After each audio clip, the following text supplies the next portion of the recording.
Thank you, Ariba, for the introduction, and let me thank the Dr. Rajuman Zaidi for inviting me for this very important webinar celebrating the World Human Rights Day. Let me also welcome all the people who are attending this particular program, and it's a matter of great happiness to see that a lot of great points are raised by different speakers. We must appreciate that a lot of concern about the human right protection. Let me take the different aspect of the human rights because my area is the cyber law and IPR. Let me take to the current challenges faced by the people because of the development. Because if you see the UDHR 1948, 10 December, that the whole idea was that how to rebuild the world because it was coming after the Second World War. And then what happened during this period, people were trying to utilize their dominant position to get the real benefits. So what was the idea was that just to equalize the people, protect their human rights and give them equal place so everybody can grow. And then what we have seen in the SDGs, 17 SDGs, and then by 2030, we are trying to achieve a lot of targets. It has 169 items to be achieved. And out of that, there are six transformative principles. So first is that human rights based approach to development.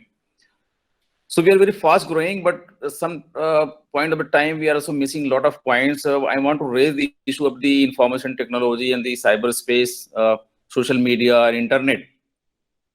Because what is happening, if you see the Indian constitution, the grand norm is that as per the norm theory of the Hans Kelsen, Indian constitution is trying to provide the equality. Because if you see read the Indian constitution, it is always trying to provide the equality by different principles.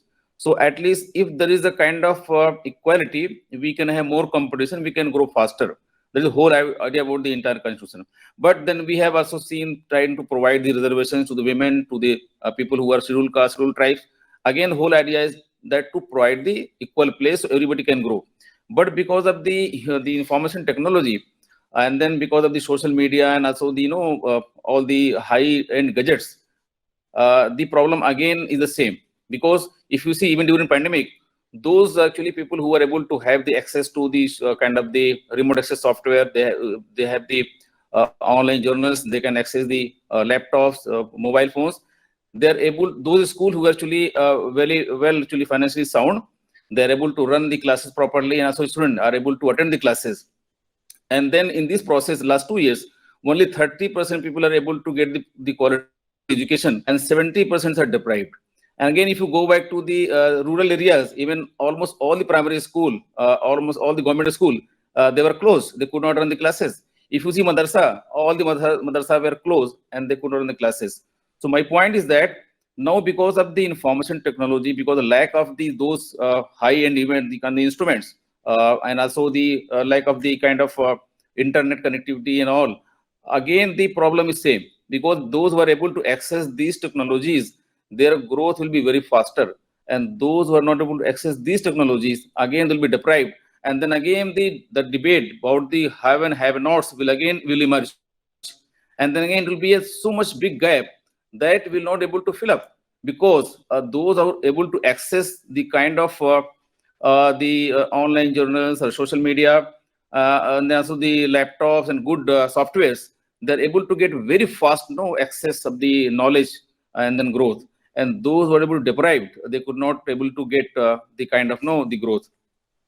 So one way it is kind of the affecting the point one of the human right, that is the kind of development based approach to the human rights. So now the issue is that because when there is there is a problem of the poverty in the villages, there is no proper water, no proper kind of electricity is there. You can say that people are not able to get basic human rights, that the first generation human rights. How you can talk about that people will be able to get the right to information technology or right to internet, okay, right to social media?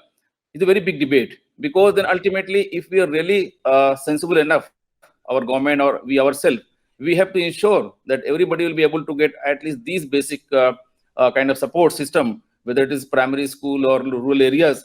So then we will not be able to say that, and then we will be able to really protect that the gap is happening because of these kind of lack. Somebody was raising about that the women's rights. Because if you come to the internet, all these things are happening in the traditional medium. Again, it is happening in the advanced medium. Because You see that if you the kind of pornography is flowing on internet, and the kind of challenges again faced by the ladies, because those who are the traditional criminals, now they become very kind of high-tech criminals, and they are coming to the internet. They are doing the same thing on the internet. So one way and another way, because we have to then control this social media or internet, because we have to regulate the kind of internet. There should be no flow of the pornography, because it's a global issue. Some countries says if you go to Gulf country, it's a very serious matter. If you go to European country, they say no, it is not illegal. It may be immoral, but morality definition will be different countries. And the internet is a global platform. If anybody, anything going to the internet, anybody in the world able to access. So, and there's currently no regulation happening at global level to the internet, because it is controlled by the private body. So my point is that keeping in mind the all challenges, even we are again seeing the same challenge in new form because of the use of technology, and then we have to work out something. It will be supporting a lot to the protection of human rights by providing the proper growth to the all the stakeholders. These are my points to today. So thank you, all of you.